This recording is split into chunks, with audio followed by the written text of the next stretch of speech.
Bengaluru city garden city ಅಂತ ಹೇಳೋದಕ್ಕಿರೋ ಎರಡು ಉದಾಹರಣೆ, ಒಂದು ಲಾಲ್ಬಾಗು, ಇನ್ನೊಂದು ಕಬ್ಬನ್ ಪಾರ್ಕು. ಅದನ್ನು ಹೊರತುಪಡಿಸಿದ್ರೆ ಜಯನಗರ ಏರಿಯಾಗೆ ಹೋದರೆ ಒಂದಷ್ಟು ಮರಗಳನ್ನ ನೀವು ನೋಡಬಹುದು, ಸದಾಶಿವನಗರ, ಇಷ್ಟು ಜಾಗಗಳು ಬಿಟ್ಟರೆ ಬೇರೆ ಎಲ್ಲರೂ ಯೋಚನೆ ಮಾಡ್ತಾ ಇರೋದು ಒಂದು 600 ಸ್ಕ್ವೇರ್ ಫೀಟ್ ಕೊಟ್ಟರು ಅಲ್ಲೊಂದು ಮನೆಗೆ ಅಂತ ಸೈಟ್ ಮಾರ್ಬೋಣ ಅಂತ.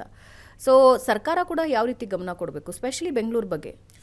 ಎಸ್ಪೆಷಲಿ ನೋಡಿ ಮೇಡಮ್, ವರ್ಲ್ಡಲ್ಲಿ ಬೆಂಗಳೂರು ತಾವು ಹೇಳಿದ ಹಾಗೆ Bengaluru is the garden city of the India. Full ಅದು ಟೋಟಲ್ ಇದು ಇದೆ. ಬರುವಂಥ ಜಾಗ ಅವ್ರಿಗೇನು ಕೊಟ್ಟಿದಾರಲ್ಲ, ಆ ಜಾಗದಲ್ಲಿ ಪ್ರಾಪರಾಗಿ ಗೌರ್ಮೆಂಟ್ ರೂಲ್ಸ್ ಮಾಡಿ ಆ ರೂಲ್ಸಿಂದ ಇಷ್ಟು ಗಿಡ ಬೆಳೆಸ್ಬೇಕಂತ ಅನ್ನೋದು, ನೇಟಿವ್ ಪ್ಲಾಂಟ್ಸ್, ನಮ್ಮ ದೇಶದಲ್ಲಿ ಇರುವಂಥ ನೇಟಿವ್ ಪ್ಲಾಂಟ್ಸನ್ನು ಹಾಕಬೇಕಂತ ಅನ್ನೋದು ಆಲ್ರೆಡಿ ಇದೆ, ಗೌರ್ಮೆಂಟ್ ಪ್ರೋಟೋಕಾಲಲ್ಲಿ ಇದೆ.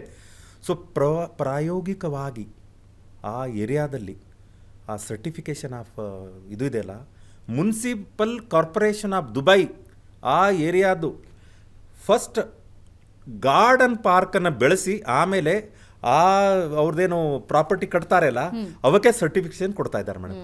ಆ ರೂಲನ್ನು ನಮ್ಮ ಭಾರತ ದೇಶದಲ್ಲಿ, ನಮ್ಮ ಬೆಂಗಳೂರಲ್ಲಿ ತಂದರೆ ಎಲ್ಲರೂ ಫಾಲೋ ಮಾಡ್ತಾರಂತ ಅನ್ನೋದು ನಮ್ಮದೊಂದು ಅಭಿಪ್ರಾಯ.